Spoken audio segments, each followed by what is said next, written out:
Welcome to Flat Earth Debate Live. I'm your host Nathan Oakley, and if you are new to this channel, or you've not done so already, how dare you, then be sure to subscribe, hit the bell notification icon and join button if you'd like to become a Nathan Oakley 1980 channel member and keep up to date with the Flat Earth Debate. If you would like to support the channel, there is a super chat that runs alongside each of these shows while they are live, and there's also a PayPal, Patreon and crypto link in the info box below the video. Also below this video, you can get £50 for swapping your UK electricity supplier to Octopus Energy. Most importantly, if you'd like to join the discussion, simply mute the page you are currently watching, then click the link in the info box below this video to join the panel and express your views on the nature of Earth. If you do join, please don't swear. If you do, you'll be ejected, and if you are, please don't try to rejoin the stream using sock accounts. You'll be warmly welcome back on the next stream. Please also share the show on social media. Sharing the show obviously increases the live audience, but this in turn increases the chances of a more diverse panel, so please share the show on Facebook and Twitter. Now, we are joined by the Adam Meakin, 10th Man, Neil, and a whole bunch of people in Discord, so welcome one and all. Good morning. Afternoon. Hey, good afternoon, everyone. Hey guys. How are you? How are you? How you doing, huh? How you doing? How you doing? How you doing? It's a Rocky Balboa Joey mix in the house. Yeah, it's probably nearer Joey, isn't it? Yeah, it's a good one. I didn't think of that. How you doing? How you doing? How you doing, huh? How you doing for Earth Curve, Physical Geometric Sphere Edge Horizons? There is none. Doing very Can't bad. find it. Can't find it. Where would you look for it? Behind the fridge? Up in the sky. Yeah, they look for it at the horizon. It's just the horizon's not Earth Curve anymore. That's what I was driving at. So what is the horizon? The horizon is the apparent position where the sky meets the land or sea. And what causes it? Is that the end of our vision? There's a whole It's your eyes bunch. that cause it. Well, there's a whole multitude of things that can cause the horizon's apparent location, including the limitations of the optics you're viewing it through, the weather conditions on the day, etc., etc. There's loads of things that can cause that apparent location. The point is that that apparent location is not a physical geometric sphere edge formerly known as Earth Curve. Ooh. Nathan, Riley's on one. He's up to something. I don't know if he's asked you, but if anybody in chat or anywhere knows the aperture size of a P1000, be appreciated if anyone could post that. It's 16, isn't it? No idea. No, I've got no idea. No, I just made up a number. I was almost convinced. You said it was something. What about axial rotation? It's going to be a plug for a video that comes out maybe today or tomorrow in this regard. But any evidence of axial rotation of the Earth-based variety? Wouldn't John say you need a radius for that? Yeah, you definitely need a radius to claim axial rotation. Yeah, not without a radius, they cannot. Hello. Hey, Arwin. It's real refreshing getting that as a reply. I've got to be honest.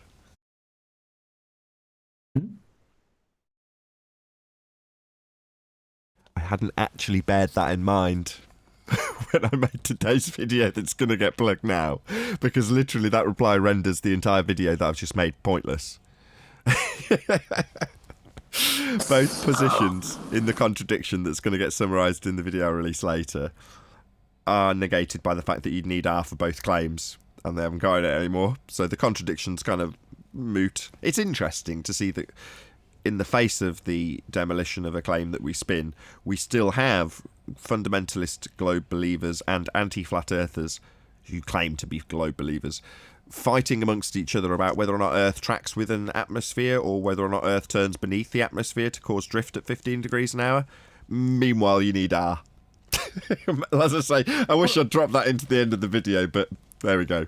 The rate of tracking is proportional to the R, isn't it? Everything. requires there are. Otherwise, you wouldn't know. Without the R, you don't know the rate at which if there is any differential for a lockstepness, but that lockstep will be based on R. Yeah, precisely. Let's do a little role play, Adam, as you were the one who pointed it out as well.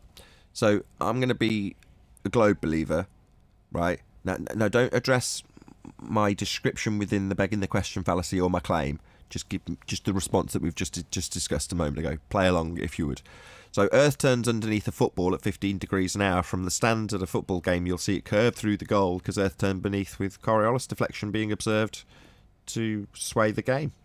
Adam, what would you say to that? As a flat earther,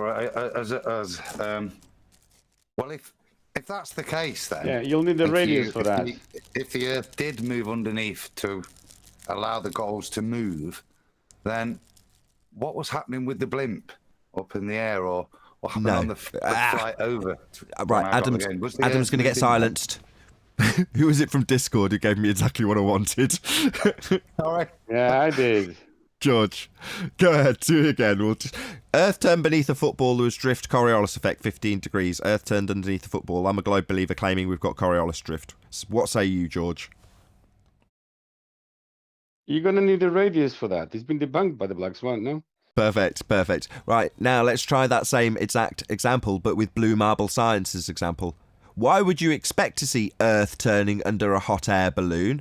Earth and atmosphere track as one. What's the response to that, George? You still need a radius for that. Exactly. Right? So, should we spend a good portion of time, like I have, editing videos and moaning about the interruptions from my own panel? Sorry, guys. Or should we just say, where's your R value for that? Which is quicker? I can tell you for nothing.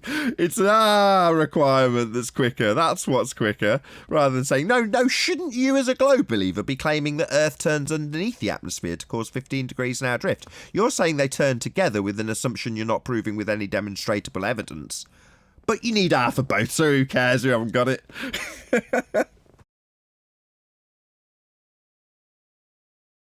Absolutely. Could get that to the answer to all of these. Any evidence of the distance to the sun? You need R, aren't you? You're going to need R as a small part of your AU. That's correct. Well redeemed, Adam. I just like Alzheimer's moment there, Nate. Totally forgot what he was asking me. Went off on a sideways tangent. Was a straight line there, that tangent. I was too complicated in what I was requesting. I was trying not to give away the pantomime that we were going to undergo. I should have just said, just tell me you haven't got R in response to this next question, Adam. Let's try it again. Just tell me where I've got R in response to this next statement. Any evidence of a self-perpetuating molten iron core at the centre of a presupposed spherical Earth? Yeah, that molten iron core would need R to define it. But no, you haven't got R. I couldn't do it, could I? Yeah, it's perfect. What are you talking about? Don't demean yourself. That was excellent. Couldn't have asked for more. You need R for that, fundies. I'm in a good mood today. It's going to be proportional, isn't it? It'll be a proportional. The size of your molten iron core will be proportionate to the R. It'll be a certain percentage of the R.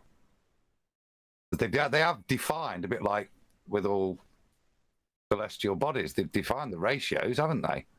How much crust, how much mantle, etc. is there. They've just not actually quantified it in reality. Or measured it, or seen it. But it could be expressed as a fraction of R. You're going to need R, though. Definitely going to need R, then. Yeah. I'm pretty sure you can have the same answer to this one, too. Any scientific evidence of gravity? Yeah, you need that for that as well. Center of mass?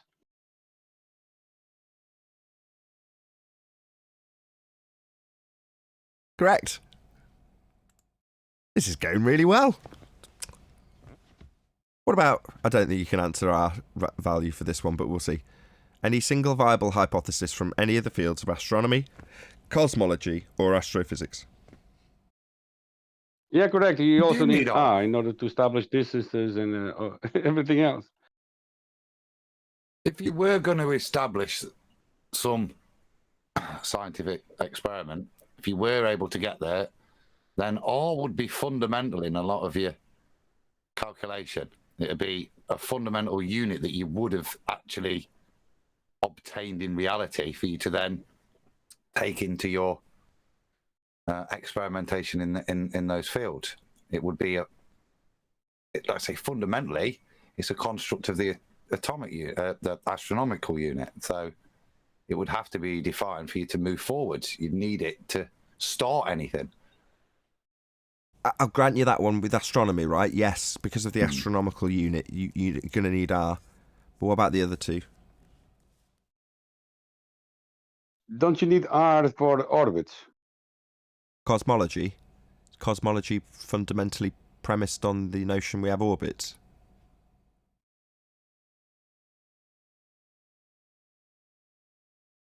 Nobody's saying yes or no. Go on. What's an orbit? To begging the question, fallacy, I'm just saying, we're trying to establish if, when asked if any of the fields of astronomy, cosmology or astrophysics have a valid hypothesis to offer, could we just respond to that by saying you need R for that? Well, the astronomical unit, you can apply that with only one, the Kevin Bacon game, there's only one step, right? But the rest of them, I don't think, you're going to have to wait for them to actually make an assertion or provide a quasi-hypothesis for you to say, hang on a second, you're begging the question, hypothesis has got an R value in it. But at just the stage of asking if they've got any hypotheses to offer, I don't think it's fair to say we can challenge that or refute it just by saying, well, they haven't got an R anymore. I think you could, because I think we do, Nathan, because they are assuming that we ourselves are standing on a planet. Yeah, but they haven't. And you're going to need R. You're going to need R in order to be on the planet. I agree. That was Adam's point, and I agree. I'm not disagreeing with that, but I'm saying that just in isolation, when we ask this question as a housekeeping question, you can't say it's reasonable to answer by saying they haven't got R, therefore they're not going to come up with a valid hypothesis. It's non sequitur. It doesn't make any sense. Now you can say, well, by implication, if you're an astrophysicist, any of the examples you make are going to require R. Therefore, we can respond to the fact that an astrophysicist would imply R when making any claims. A justification for saying, oh, we just need to say, well, we haven't got R when asked if they have any valid hypotheses. It's non sequitur. It doesn't make any sense. That's my point. I'm not saying you're wrong or Adam. You're both right. They do need to assume R. If they assume planets as spheres, they're going to need R. Yeah, but they've got to do something subsequently to my question about whether or not they've got a valid hypothesis. Let's just move on. One of the housekeeping questions, we'll have to accept that you can't just answer it, you'll need R for that. This question can't have that reply, okay? That's all I'm trying to say. Well, yeah, you can't have it as a blanket response, but the likelihood is, as soon as they do specify it will involve R. Correct. I don't could apply it. Absolutely correct. But as a blanket statement, if I say any evidence of axial rotation of the Earth-based variety, as a blanket response to close that subject entirely, you can reply, you're going to need R for that. If I ask for scientific evidence of gravity, you can reply, you will require R for that. And if you ask for evidence of physical geometric sphere-edge horizons, you can say, with absolute certitude, that you will require R for that. Distance to the sun, you're definitely going to need R for that. You know what I mean?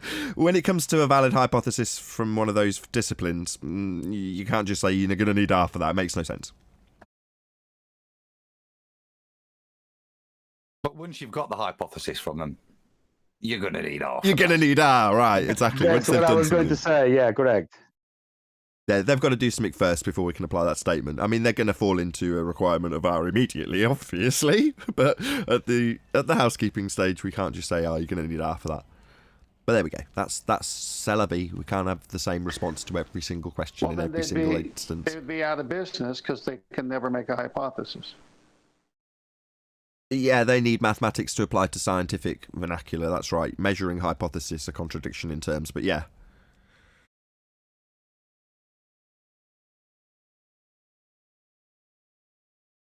A couple of days ago, a guy was on here asking us about where the Cavendish experiment would have been valid and asking us to justify how some of the effects might occur through electromagnetic effects. And as a result, he got a detailed explanation of what you need to understand in terms of scientific vernacular to get around that problem and logically process where the next question to your opponent should come from. And understanding that natural phenomena is required, that would be your dependent variable, the studied effect that you're hoping to figure out the cause of. That's step one in the method, figuring out what is actually the thing you want to study. What causes that to happen? Well, for you to say that statement for step one of the method, you need something to be happening. And when you witness it happening in nature, you can say, I wonder what causes it, and then go on to suppose a cause. That's your independent variable. So that's already given you the full hypothesis. With the exception of the null, you've got your presumed cause of the effect. That's what an alternative hypothesis is. That's what you do. Assume a cause of an effect. And then you have a null, which says, if my presumed cause, I won't get the effect. And then you do an experiment. And that is science. You either validate your presumed cause when you do your experiment, or you don't. One of those two things will be validated. It does cause the effect, or it does not cause the effect. One of those two statements will prove to be true. Now, if you understand all of that implicitly, and someone comes along and starts talking about Cavendish, you'll appreciate that the first step is to observe a phenomena in nature. What's happening? What causes that? Not what's happening in my man-made device that I'm going to call it an experiment and then ask you to justify what happens within that man-made apparatus. An actual effect in nature. So when it comes to gravity, and back on to 10th man's point, which is what led me into that little diatribe, is that they want to maths it. They want to measure it. Well, with the exception of measuring the effect on the dependent variable when you vary the independent variable, that's the only thing you measure. And it's a qualitative measurement. Does it happen or doesn't it? Not how much of it is going to happen, but they want to maths a hypothesis. And the two things are very distinctly different. 10th.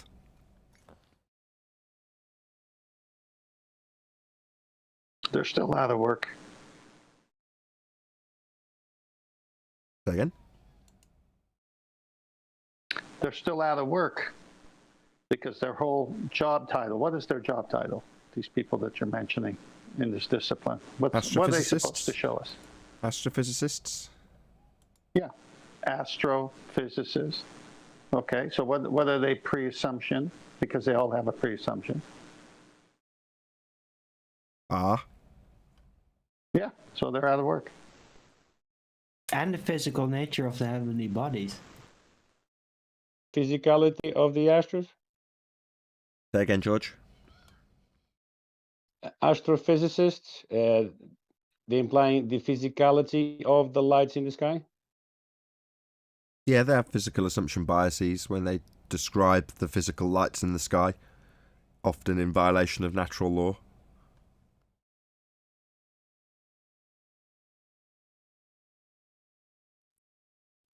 The thing that I think it's hard for some people to understand is no matter which field of science they bring up, if they're not using the scientific method, they're not doing science. Right. Here we deal with the physical and natural world, so the specific genre of science is limited to natural science. We're dealing with our world. That's all I'm interested in. What is the world that we're living in? We've been told it's a sphere in a vacuum. Now I understand implicitly that that's a violation of natural law and a physical impossibility. So we're not on a sphere, we're not spinning, we're not flying through a vacuum. So what is the world? Well, which category of science should I look to find this out? Well, which one deals with the physical and natural world? Well, science itself deals with the physical and natural world. Physics. Essentially all the sciences that deal in experimentation are under that category because they're all dealing in the physical world. Not the abstract world of maths and pseudo-4 space and bending space-time. None of those things are physical reality. None of those things are phenomena you can experience. Hence, when it comes to experimentation that's being claimed by our lying pretender clown Muppets on the globe-believing side of this argument, they will assert that they've got hypotheses, they will assert they've got experimentation, they will say we are, flat earthers are, science deniers. And we simply are not. They just don't have any actual science to declare, and they pretend that they do. Right, but if you want to know what the atmospheric pressure of Jupiter is, then you can absolutely ask an astrophysicist. They will know. Atmosphere is an oxymoron.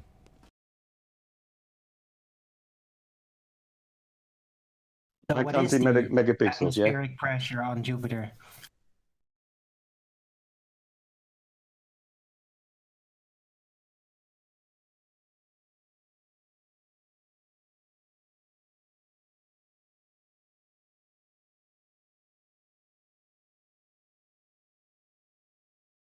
Okay, that's not going anywhere, clearly. Let's discuss the contradiction in terms, even though we've, in housekeeping, said that this is kind of moot, and it is, because they haven't got R. However, previously, when we have pointed out the contradiction in terms that is the assertion of Coriolis-based globe deflection, we have the claim that the globe makes pinned to us, and then defended by the anti-flat earther as being stupid. In other words, we summarise the position the globe makes, and they say, don't be stupid, flat earther, that's not the position the globe makes. And they detail something completely different. Conservation of momentum, to be more precise. Well, we're now in a position where, because we all have a good grip on what is claimed, what is used to defend the claim when it's proven incorrect, we now have an easy way to summarise that contradiction. And it just happens to, you throw all the balls in the air and whoever it lands on at the end is just unfortunate enough you're it. And in this case, it's Blue Marble Science. He's addressed us concisely summarising when, I think it was a cum virus came on, and had an explanation for how you look at a hot air balloon from a rotating roundabout and it drifts because you're rotating beneath it. It doesn't actually drift, it just looks like it does because you're rotating beneath it. And that's the effect the globes claim to have, Coriolis deflection. And it does not. Well, in rebuttal to that, you've got Blue Marble Science saying, you idiot, flat earther, why would you expect, I don't, by the way, why would you expect Earth to turn under a hot air balloon? Well, number one, we don't, it's not our claim. You claim it as the globe. But now we can summarise that in contradiction and say, Neil deGrasse Tyson, a globe believer, make it clear it's not your claim, says Earth turned beneath a football. It's also simultaneously claimed the same respect of drift with snipers' bullets. It's claimed that Earth turns beneath them. They deflect because Earth turns beneath them. That's the claim. That's the globe claim. Well, when you have a also claimed to be globe believer telling you that hot air balloons don't drift at 15 degrees an hour, as claimed by the globe, because Earth and atmosphere are assumed to spin together even though gas is unbonded. Well, then you have two contrasting positions, neither of which have been made by me or asserted by me. One has been asserted by Neil deGrasse Tyson and one has been asserted by Blue Marble Science. And they are in polar opposition of one another. And when that was put to a funder yesterday, he said, yes, I understand how these two positions are contradictory and you have summarised them correctly. However, I'm not going to detail which one's wrong. Oh, was his response. That's it. That's me summarising it so you can talk about it. Go ahead, whoever. Yeah, they got a problem because they need Earth-based Coriolis to be observed by people when they go up in a helicopter, airplane, hot air balloon, whatever. But it's not. Because it's not, and they still have to hang on to their presupposed Earth spinning model, they have to come in with another layer of BS, which is conservation of momentum. So then no drift. So the thing you want to establish, you can never establish when you say conservation of momentum. So how do you know we're drifting in the first place? It dies on the spot. Because they can calculate how much drift there should be. Well, should be and is are two different things. Just like in the sextant, when they say, go to the center of the Earth for the measurement, they even say that's theoretical because they've never done it. It can't be done. No one's saying that that's real. They're just saying that's theoretical because we pre-assume the Earth to be a sphere. So theoretically, we can go to the center, but we're not really going there. And then they say light's coming in parallel, which it's not. So again, two sides of the argument, they die there as well. Just the globe side is just like a liar being caught on film doing something and then coming up with an excuse why it's not him. They also say that they can calculate for this apparent deviation. Nothing is happening, but they still want to calculate that. In newtons. Goodness me.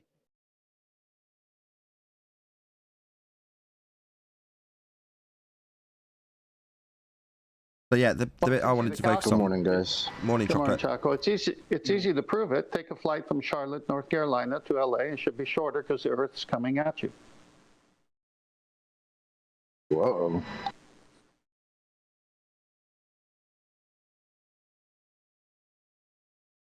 Wait, did we decide if it, or did they decide if it's drift or no drift? That's kind of what I'm pointing out, They- Chocolate. they- when it they comes haven't worked to that out yet. well, exactly, and I want it to be the case that it's highlighted that this isn't our claim. We don't want another "you and your reference frames have been ruined" kind of statement from Simon Dan, mistaking that I'm actually making a claim that Earth should turn beneath stuff when I'm a flat earther and understand implicitly that we're stationary. So for him to say that my reference frames needed to claim Earth turns beneath stuff are ruined is just merely him not recognising that it's actually Neil deGrasse Tyson's claim that Earth turns beneath a football that's ruined by us pointing out that that doesn't happen. So from now on, I want people to highlight the two different contrasting positions and make it clear. Here's the globe believer, Neil deGrasse Tyson, saying Earth turns beneath a football. And here's the globe believer, Blue Marble Science, saying Earth doesn't turn beneath a football. Now go at it and explain the problem, because none of these are my claims. I think it's worse than that, Word. Nathan. I think because we understand their position better than they do, and we cite it, it sounds so silly to them that they say, that's your claim. And we say, no, this is your claim. I'm just telling you what you guys are saying. That's how silly it sounds when they hear us regurgitate their position correctly. I think you're right, Dan. Yeah, And Simon then Dan they say, should well, be no, another I don't one. believe that crazy stuff. Because it That's says your you claim. and your reference frames are ruined. It should sit in with Neil deGrasse as well. Yeah, Neil deGrasse Tyson's reference frames are ruined, Dan. Not my claim. Exactly. I think Kent has got a point. When they hear it said back to them, it sounds so retarded that they think it's our claim. You mean when they hear that it's claimed Earth turns beneath things to see them drift away at 15 degrees an hour, as claimed by Neil deGrasse Tyson with a football, or a sniper when they shoot a gun and claim they have to track the target because Earth turns underneath with Coriolis deflection and you've got to track the target, or the goal will be scored because you appear to have a curving ball go through the goal because Earth's turning beneath it. That would mean that you launch a drone on the equator and Earth turned beneath it to the tune of 1,000 miles an hour and you'd notice that. Now, when we point out that you don't have Earth turning beneath a hot air balloon, like it's claimed to turn underneath a bullet and a football, they then simultaneously, this is Blue Marble Science, tell us, no, Earth and atmosphere are velcroed together. The unbonded gas that's not even bonded to itself, it's free to move in all directions, is actually velcroed to an Earth I assume turns. Therefore, there's no effect to see. And therefore, Neil deGrasse Tyson saying Earth will turn underneath the football's wrong. Well, who's right? Neil deGrasse Tyson saying that Earth turns under a football, which would mean drones adrift away 1,000 miles an hour on the equator, or Blue Marble Science's claim that Earth and atmosphere are assumed to travel together, even though gas is unbonded, and it would give you no effect to observe. Who's right? Again, I'm not making either of these claims, am I now, idiots on the globe side? You are, and they just contradict each other. Yeah, but even when you say, look, because I had one time, when I told them that the continent would come to us, they said, you know how ridiculous that sounds. I said, I agree. You know how ridiculous that sounds. That's funny. But that's what you believe. That's what you think is happening. Except when you don't think it's happening. You know why you're so confused? Because it's not happening, but your globe side tells you it's happening. So there's a break right there in your mental function, right? No, but You're then just they like, said... No, but then they said, when I said that, then they said they never made that claim. Who is they never made that? Who's the Well, they that in never other made words, the claim? the heliocentric model. Oh, really? Virus says it all the time. We never made that claim. And that's when you pull up Mr. deGrasse Tyson and you play it for him real quick. That's it. Look, this is one of your high priests of this religion, Well, and he's why making the claim. Why do snipers have to adjust for something that doesn't happen? They don't. Better go talk to those snipers because they believe apparently in something ridiculous like the continent would come to them because apparently it's rotating underneath things in there. That's a damn shame. Nah, Yeah, ballers snipers want would their have Earth to rotation, aim but they to don't want the A record. and hit B. If you watch any kind of sport that involves a ball, whether American football or soccer, European football, You're gonna start me. when the kick is made from a soccer to a soccer ball, and he puts the curvature on it, or if an American football quarterback has a route that the receiver runs and he knows exactly what that route is, and they practice it all the time, he's throwing the ball to an open field because he knows the receiver will be there. Now that's the same thing. The receiver is earth turning. The sniper is throwing the ball at this open target because when the earth gets there, it's going to hit the target. Is that what's happening, ballers? That's a good one, Ken. So are you claiming that Beckham never bent it? He just put it in a different reference frame. I love it. Yes. Explaining that the guy is not running, is just loose in the air, and he'll reach there to the empty space. Beckham, just like Hurricane Kosho, hit a straight ball and the earth met it. Hurricane Kosho. It was a That's a straight good name. ball, and then the goal came there at him. Hurricane Kosho. I agree, man. We're all the sports guys on this, man. We're the bookies on this. What's going on? What's that? How are we not betting on the earth turn? That's supposed to be happening all the time, right? If smoking the grass could sit at in his house or watch a football game and make a quick calculation. How are the bookies not doing this? I don't understand. Chocolate, the best one is when you go golfing. If anyone on the panel or in the audience has golfed, most golfers have a slice. They come across the ball, so they put the spin on it. So that's most golfers have a slice, okay? And so I remember one time, and that's me too, I have a slice. I mean, I could barely draw the ball, but I could slice it all the time. So the guy goes, "Ah, man, that's a wicked slice." And I said, "No, I hit it straight, the earth turned." Yeah, there you go. Now we Imagine say the you got Olympic mad jump. English on that. Imagine the Olympic jump, the track to be positioned from you jumping from west to east. Imagine that. Yeah, the high jump, right? What, how are they calculating the high jump real quick? Yeah, that's a good one. That's a damn shame.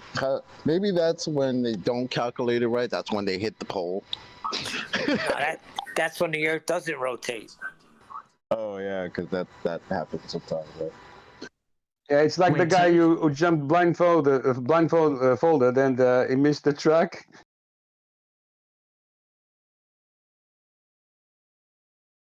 So what these guys are describing is the actual globe rhetoric, which is to say that Earth turns beneath things that aren't attached.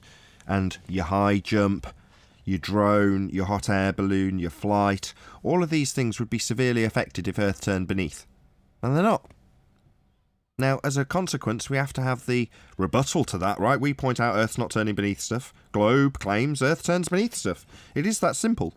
Well, you've got to defend that somehow if you're an anti-flat earther and you need to rebut that in some way, shape or form. So the response is, I assume Earth's turning. I assume Earth travels with that turning, atmosphere travels with that turning Earth. And as a consequence, things go up into the Earth and atmosphere that move together, and you don't see anything happen. It's absolutely no different to if nothing was happening and we were all stationary. The effect of Earth turning and the effect of us being stationary are essentially the same. You wouldn't notice any difference. You're like, That's literally what they're telling us. yeah, but that's in contravention of the claim that Earth turns beneath stuff to give you Coriolis deflection at 15 degrees an hour.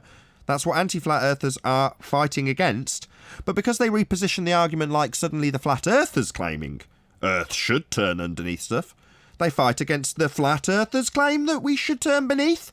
No, we're not claiming that. The globe claims that. It doesn't happen. We point out it doesn't happen, and you turn it into, so you're saying Earth should turn underneath, are you, flat earther? No, I'm not saying that. at all. You are, it just doesn't happen. It's funny that those claims only seem to come from those that decide to delve themselves into this argument and actually have debates. Like the guys the priests don't have to debate this, right? They choose not to, they don't have to. So they can clearly just stick to their rhetoric and just spew it all day, right? But the guys that interject themselves into this, all of a sudden they've got to take that story they're so that they hold so dear and close to their heart, and they've got to remix it now and try to pass it off as something else. Yep. Right? They're going to redefine their terms. Suddenly it's no longer Coriolis effect that the globe claims, and they'll literally have your job if you don't appreciate that conservation of angular momentum is actually Coriolis effect.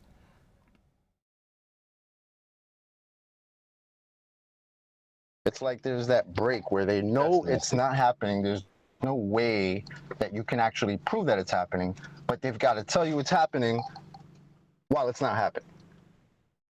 Because they have to. They have no choice. They have to say it's happening because they can't now just say it's not happening. They have to turn it on us and ask us, why would we expect it to happen? Even though their own side that they get the story from tells them it's happening. It's a really serious, like, mental game that these guys have to get over, man. It's crazy. I was just trying a bit of that. Get over it. They're pain just getting started. Yeah, go ahead. on the Alan. athletics bit. Yes, please. So if I'm doing the long jump on the equator and the track's lined up from south to north, and I run, I do my long jump, and I go about 20 mile an hour, and I get 2 meters or whatever. In their world, when I take off, I'm going 20 mile an hour north, south to north, and east to west, I'm also going 1,000 mile an hour. That's ridiculous. Well, that's the sum of their claim. I retain that momentum east to west and experience just the north to south.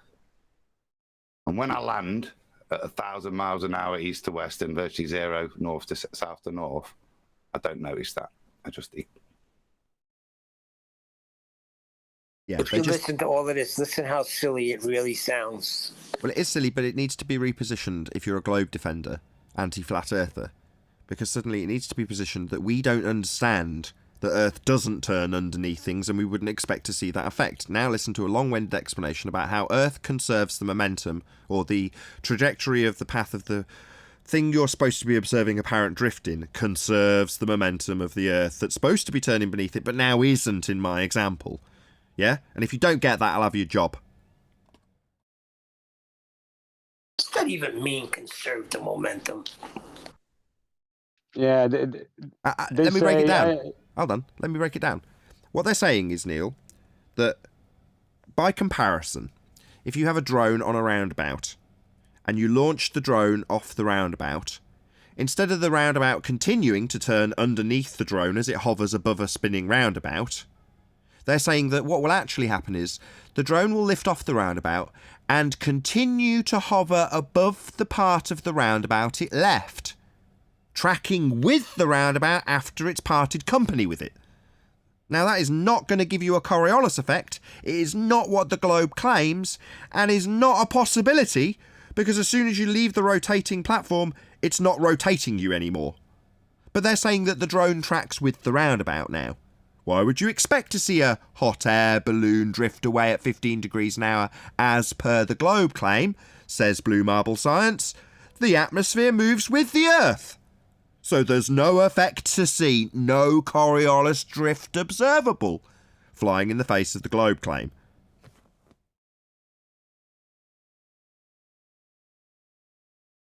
When they come out, we just gotta say, so drift or no drift? Precisely what I put on the thumbnail for today's show.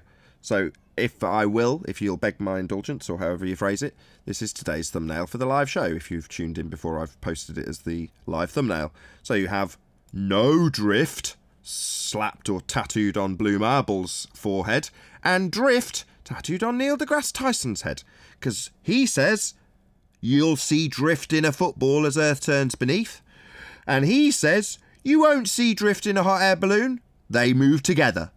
They are in complete opposition of each other in terms of this claim that's supposed to prove we spin.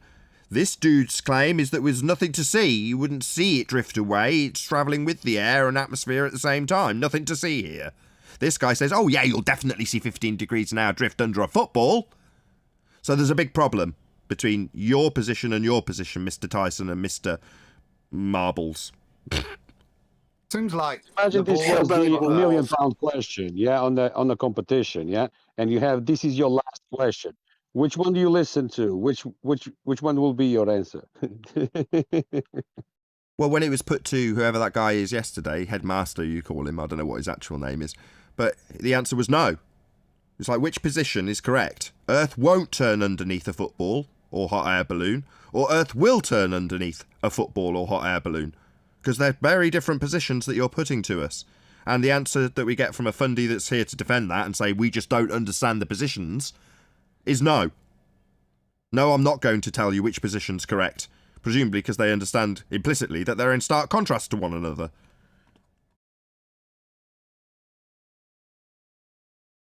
But what kind of an argument do you have if you don't even want to clarify it? A losing one. I mean, wasn't that perfect though? Like he came in, like we said, he kind of tried to just take one side because he tried to use wind as an example of, oh well, that proves that the Earth it's maintaining with the Earth. It proves the direction of Earth, which I don't understand because wind moves in every freaking direction. I didn't know the Earth moves in every freaking direction. But anyway, besides that, he decides then when that contradiction is pointed out, and to explain his point, no. The answer was simply no. Yeah, because I've forced him into a position where he has to either defend Blue Marble Science's position that Earth and atmosphere travel together, or defend Neil deGrasse Tyson's position that you'll see Coriolis effect as Earth turns beneath a football, or a hot air balloon, or a bullet, or a drone. Now, you can't fight for both positions at the same time, and we're asking which position's wrong, because he's saying our understanding of these positions are wrong. What's the response? No.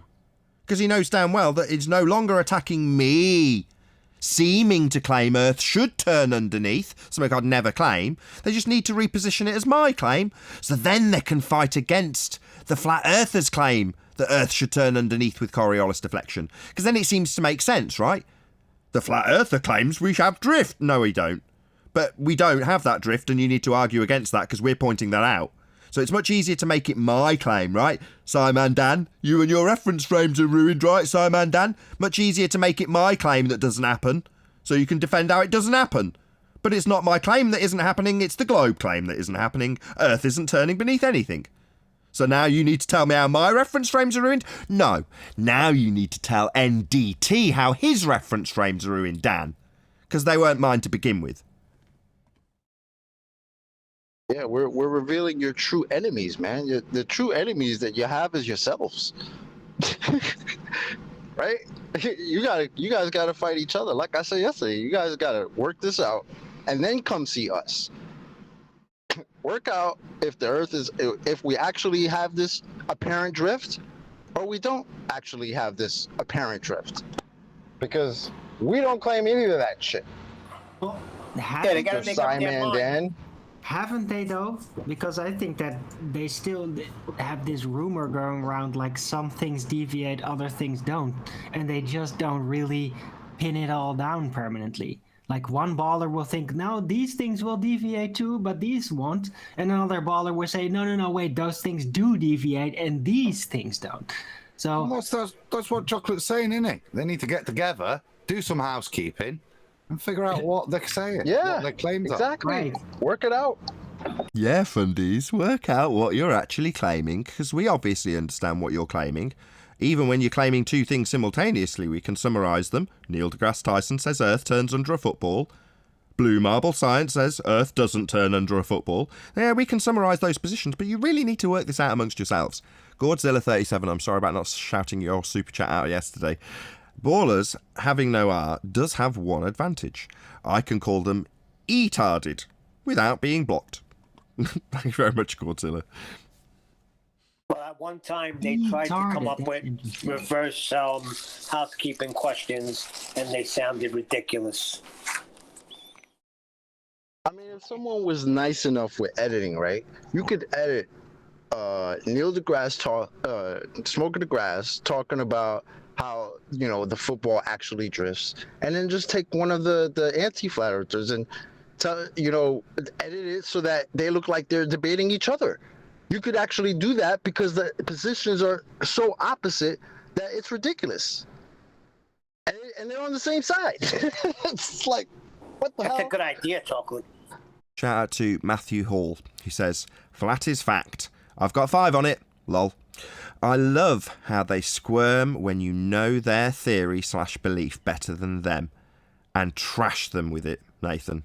And then thumb, heart, thumb. Thank you very much indeed for the super chat, Matthew Hall, and the sentiment. I really appreciate it.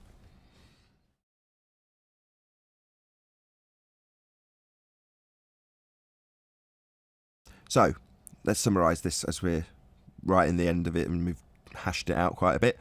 If you're going to argue Coriolis effect, number one, above everything else discussed, all of this hyperbole, they haven't got an R value and they require it to assert we're turning.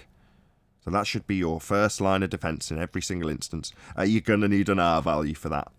However, if you do get into the wrangle-dangle of discussing about Coriolis deflection, proof that we spin in their claim, well, you can point out that Earth is claimed to turn underneath in the actual globe rhetoric. It's called Coriolis deflection, an effect that can only be induced if you are turning beneath things.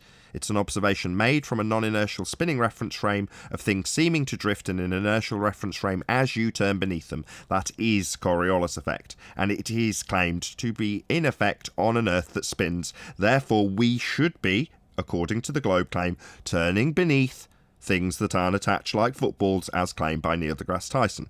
However, there is also, not my claim, an assertion that we have Earth and atmosphere moving together as one, negating all drift at 15 degrees an hour. So, you can't have it both ways. Either Earth and atmosphere turn as one and there's no effect to observe to prove we spin, or Earth turns underneath footballs, and we can then point out that you'd have shortened flight times from Charlotte, North Carolina to LA. It would be an hour and a half instead of 4.5 hours. So we definitely haven't got the Neil deGrasse Tyson claim because that's negated by the fact it's not in effect. And we haven't got Earth and atmosphere moving together because Earth can't be bonded to unbonded gas. In other words, there's no proof we spin. But Nathan, I've seen, I think even on television, how they describe that, yeah, the air moves in lockstep with the rotation, so you don't notice that. But when you shoot a bullet up in the air, then its separated momentum causes it to actually deviate despite the air moving with the rotation. How about that? Either it will drift because you turn beneath, or it will not drift because you're not turning beneath. It's not an either or circumstances. These two positions are mutually exclusive. You can't have a bit of one in the ball and none of it in the blimp. You can't have Earth not turning underneath hot air balloons but turning underneath bullets. It's one or the other. Now the reality is we just take something that stays in the air for more than a fraction of a second and say Earth would turn to a significant degree underneath this thing in the air for a long period of time. Ergo, Earth is not turning beneath this thing in the air. The only defence to that is to turn the claim that it should turn underneath into the flat Earth claim. Well, you flat earthers say Earth should turn underneath, says Blue Marble Science. You idiots, we're not on a roundabout. In other words, fly in the face of the globe claim in defence of the flat Earth, pointing out that we don't turn underneath anything. Right, that makes perfect sense. But what I've heard the ballers speculate about is that things would technically move in lockstep with the air rotation, but if you move at a super fast speed, then somehow you break free from this lockstep. What do you even call that? From Escape velocity lockstep. and gravitation. You're going to need gravity for that. You're going to need R for that. Escape velocity. Yes. Of course. You're going to need R for that. Calculated. You're going to need gravity for that. What are you escaping from? From the gravitational attraction of Earth? No. Yes, that's the globe rhetoric. No, lockstep Yeah. rotation. Yeah. No, break free from the lockstep floating. I guess it's Sorry, the Nate. drift. Yes, the lockstep drift. That was it. Yeah, the lockstep drift is a claim that gravity holds homogeneous layers, thermosphere, atmosphere, all of these different layers of sphere, presuppositions that stand in violation of the second law of thermodynamics, to have an assertion that air actually violates the first law of thermodynamics because it increases its velocity as it increases its altitude to stay in velcroed lockstep with an Earth that spins to give you no demonstrable effect to observe. Well, that's a gravitational effect, and you're going to need R for that, Arwin. I was thinking of it in terms of Well- reference frames, Nathan. We were already spinning, so the radius is naturally assumed, right? Oh, if in doubt, just beg the question. Yes, moving on. Thank you, Arwin. Go ahead, Adam. Just thinking it in terms of the reference frame. So you're saying that you fire the bullet in the into the from the non-inertial into the inertial,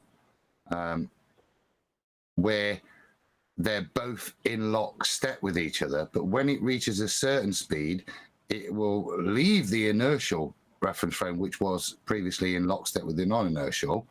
So what does it then enter into for it to then start to exhibit the Coriolis effect, which is what the claim is?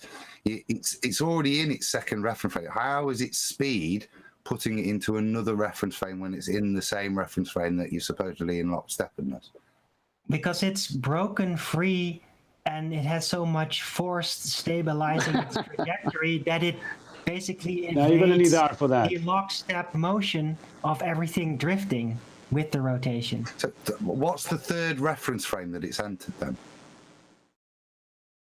I don't know, but that speed, by the way, it's a magic speed that you'd have to do for that. Sorry, magic speed. Let's make it at the simple. start, Arwin, and I wouldn't have had a question.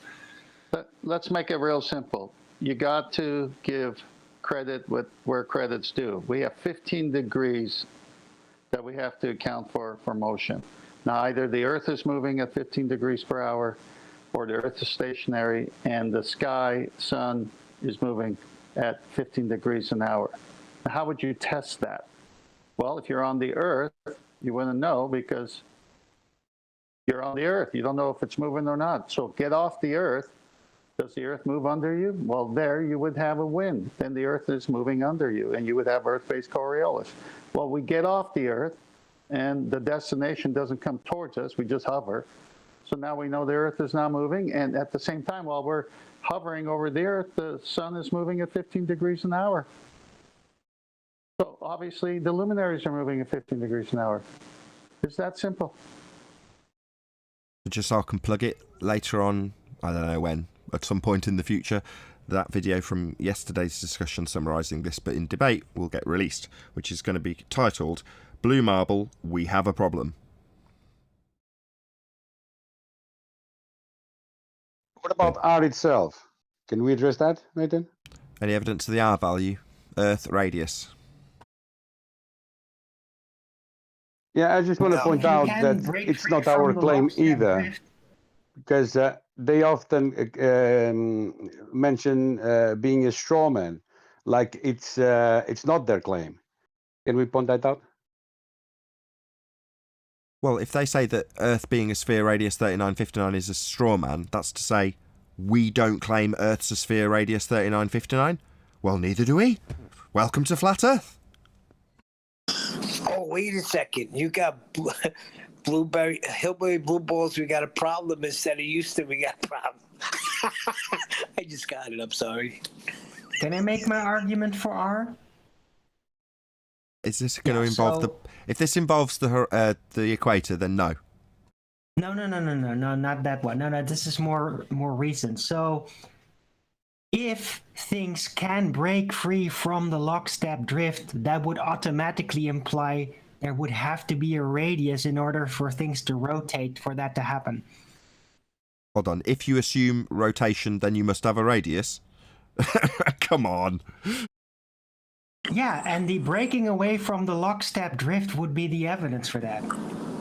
What do you mean the breaking away? Sorry, breaking away, he means there being no demonstrable effect to observe would be evidence that we don't have lockstep drift in an assumption of drift which would give us an effect of Coriolis deflection that we're not seeing. Now, that's a pretty good summary considering he said it once. Yeah. What? But yeah, that. Yeah, that's my argument. Just make it so confusing that people will just move on. Yeah, there's no way anybody can make this argument confusing enough to make me lose track on it, Arwin. I will listen really intently and figure out immediately what it is you've done to either beg the question, force in a presupposition, or affirm the consequent without actually giving the P, therefore Q statement at the end of it. I can figure all those things out before you've even said them. With Coriolis, at least. Nobody comes here no more. But I keep trying, though. That's why nobody comes here no more. He's keeping me on my toes. I'm very grateful, actually, Arwin. It's only with Coriolis. If you did this with gravity with me, I'd fall apart at the seams. You know, Anthony can do that. I have very little interest in it because it's so easy to debunk in other means. Whereas getting into the nitty-gritty of, I don't know, Kepler's third law for the sake of argument. Do I care? No.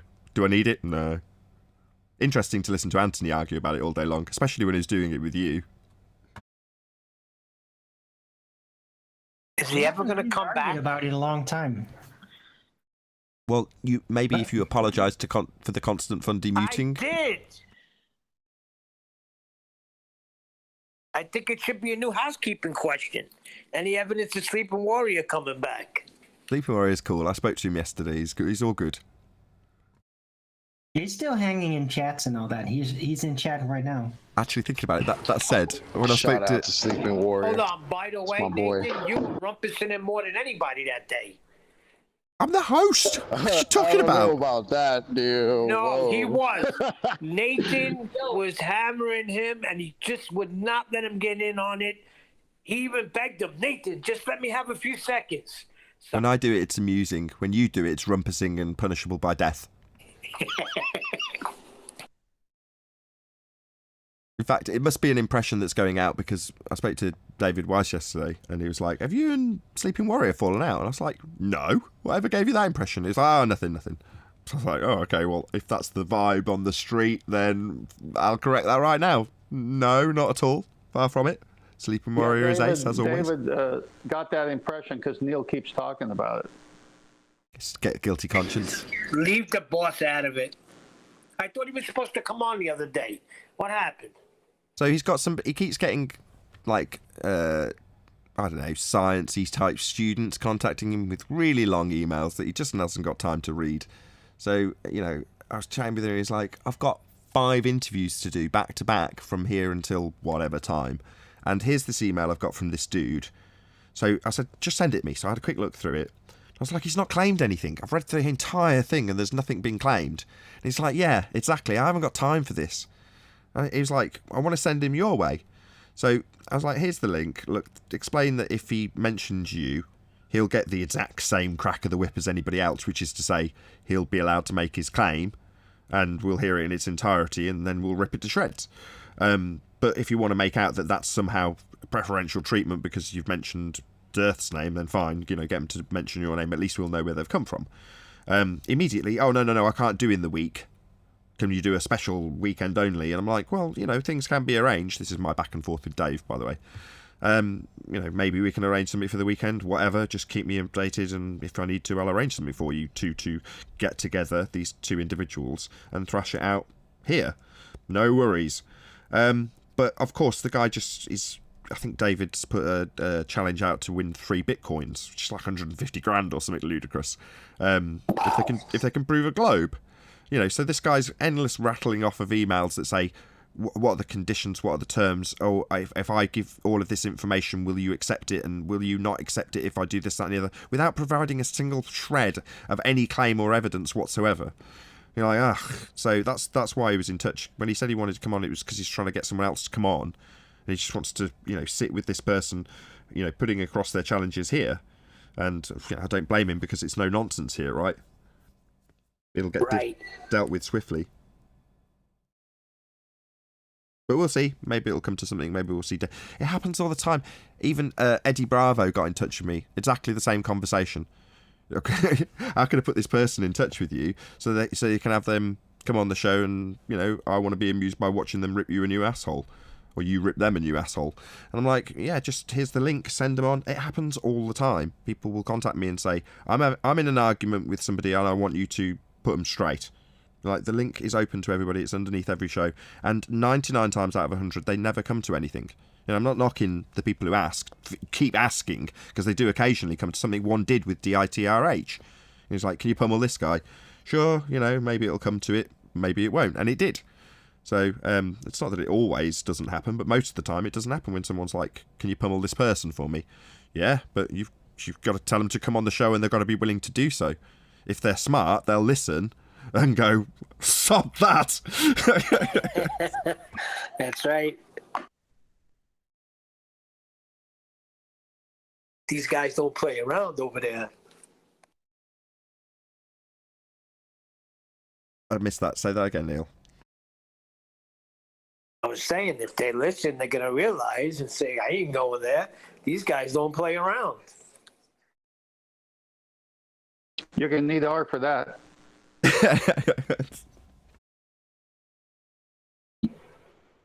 But in the same token, if you do bring something valid of merit, it will be listened to honestly and openly, won't it? And viewed on its merits. That's always the case, though. It's just sadly we quickly know where things are going. Well, that's what the ball is bring. That was the note I was hoping to round out on, actually, Adam, precisely. So when it came to yesterday, the opponent was given every opportunity to put his position, which was to say, you haven't detailed these two contradictory positions correctly. So it's like, okay, well, tell us how my summary of either Blue Marble or Neil deGrasse Tyson's position is wrong. Response, no. Okay, well, then you've not really got anything to offer anymore, because that's what we're discussing, this contradiction. Now, from that point on, that guy just wanted to interrupt every single word that I put across to my audience in summary, and as a result of me not allowing that to happen, he's like, you're shutting me down, after disclaiming that, no, I'm not going to justify my position, I'm just going to hand-wave you as being wrong, and not in any way justify it, and then rumpus the crap out of any summary that comes, and if I don't get to rumpus the crap out of any summary that comes, I'll cry foul. Anyway, with that, I'm going to say a huge, massive, enormous thank you first and foremost to Discord and G+ for making today's live show possible. If you are watching this on either Nathan Oakley 1980 or Nathan Oakley premiering streams, however, stay tuned as there will be an after show to follow. I've been Nathan Oakley and I will see you all in the next video.